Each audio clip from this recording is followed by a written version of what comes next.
Informativo de Jurisprudência do STF número 1038, publicado em 26 de novembro de 2021. Plenário. Direito Administrativo, Servidores Públicos, Exercício Provisório. Exercício provisório no âmbito das unidades administrativas do Ministério das Relações Exteriores, ADIM 5355, Distrito Federal. Resumo.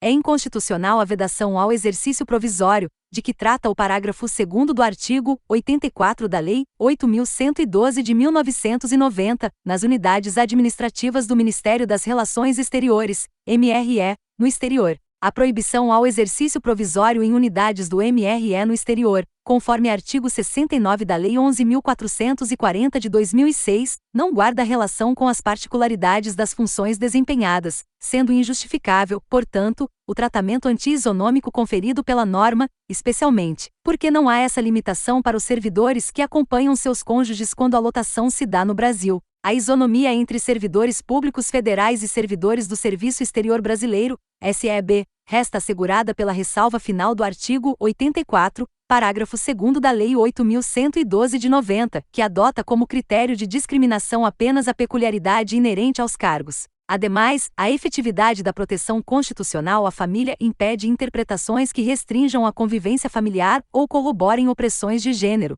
A Constituição Federal garante especial proteção à família e a licença para acompanhamento do cônjuges, com ou sem exercício provisório, configura instituto que instrumentaliza essa proteção constitucional, resultado da ponderação perpetrada pelo legislador entre os valores da família e o interesse da administração pública. De igual modo, os valores sociais do trabalho e da livre iniciativa indicam que a dignidade auferida pela realização profissional e pela contribuição ao serviço público não se esgota na correspondente retribuição pecuniária. Por essa razão, os benefícios pagos aos agentes do SEB, com vistas a mitigar os prejuízos financeiros decorrentes da impossibilidade de trabalho do cônjuge no exterior ou do afastamento do agente de sua família, não têm aptidão de neutralizar a ofensa ao princípio do valor social do trabalho. Por fim, a possibilidade de exercício provisório também gera benefícios para a administração pública. No caso dos servidores cônjuges de diplomatas, a medida gera menor quantidade de exonerações por motivos familiares e, indiretamente,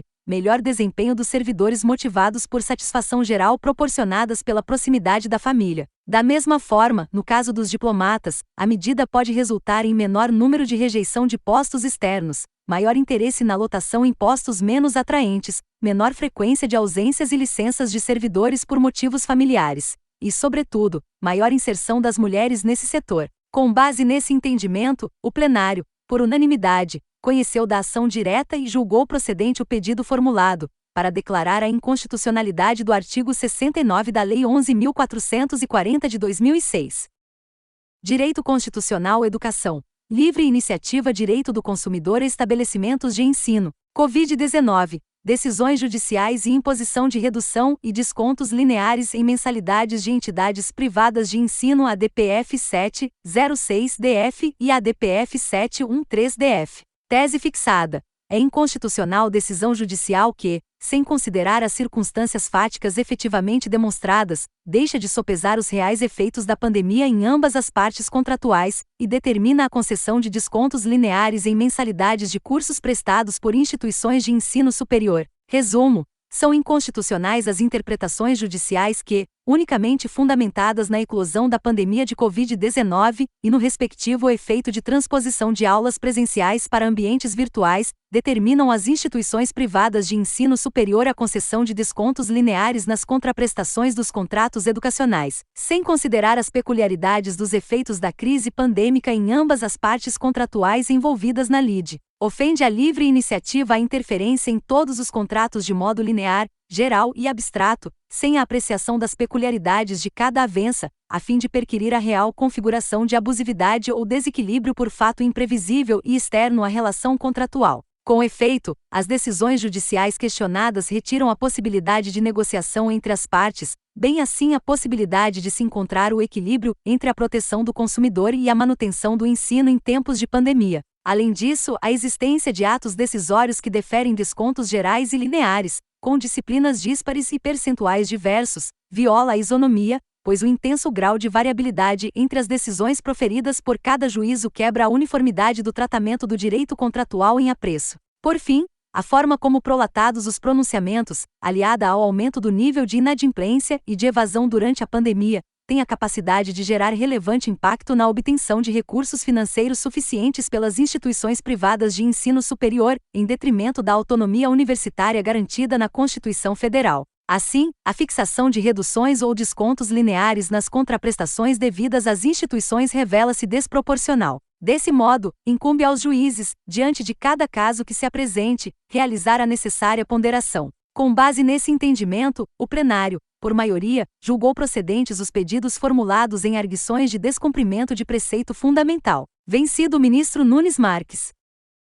Direito Constitucional. Competência legislativa. Competência da União para legislar sobre contratos de financiamento ADIM 6938 Paraíba. Resumo. É inconstitucional lei estadual que proíbe a cobrança de juros, multas e parcelas vencidas de contratos de financiamento. Compete privativamente à União legislar sobre direito civil e política de crédito e inexigibilidade de juros, multas e outros encargos financeiros. Constituição Federal, artigo 22, inciso 1 e 7. Ademais, a orientação da jurisprudência do Supremo Tribunal Federal é no sentido de que a relevância das atividades desempenhadas pelas instituições financeiras demanda a existência de coordenação centralizada das políticas de crédito. Com base nesse entendimento, o plenário, por unanimidade, julgou procedente a ação direta para declarar a inconstitucionalidade da Lei 11.962 de 2021 do Estado da Paraíba.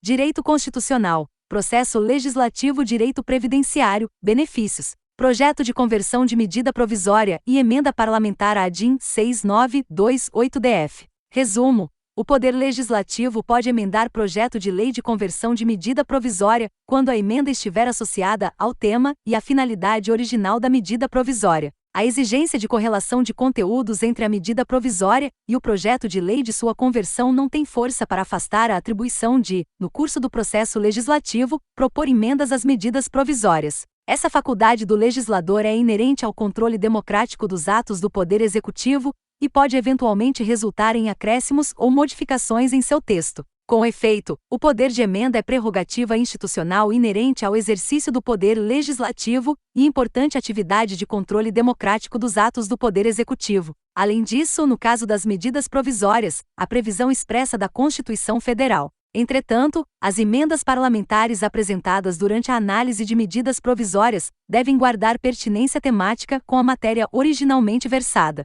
O objetivo da análise da pertinência temática é evitar que matérias dissociadas do tema cuidado na medida provisória, com tramitação diferenciada, sejam aprovadas sem o debate democrático pertinente. É constitucional o artigo 6º da Lei 14.131 de 2021, que simplificou o processo de concessão de benefício de auxílio por incapacidade temporária. A norma impugnada, excepcional e transitória, concretiza o direito fundamental à previdência social do segurado incapaz para o trabalho ou para a atividade habitual, contribui para a eficiência na prestação do serviço público e reduz o impacto da pandemia decorrente da Covid-19 sobre a renda dos beneficiários do Regime Geral de Previdência Social. Com base nesse entendimento, o plenário, por unanimidade, julgou improcedente o pedido formulado para reconhecer a constitucionalidade do artigo 6º da Lei 14.131 de 2021. Se inscreva no canal e ative o sininho para receber nosso conteúdo sempre de primeira mão. Compartilhe e curta bastante. Bons estudos!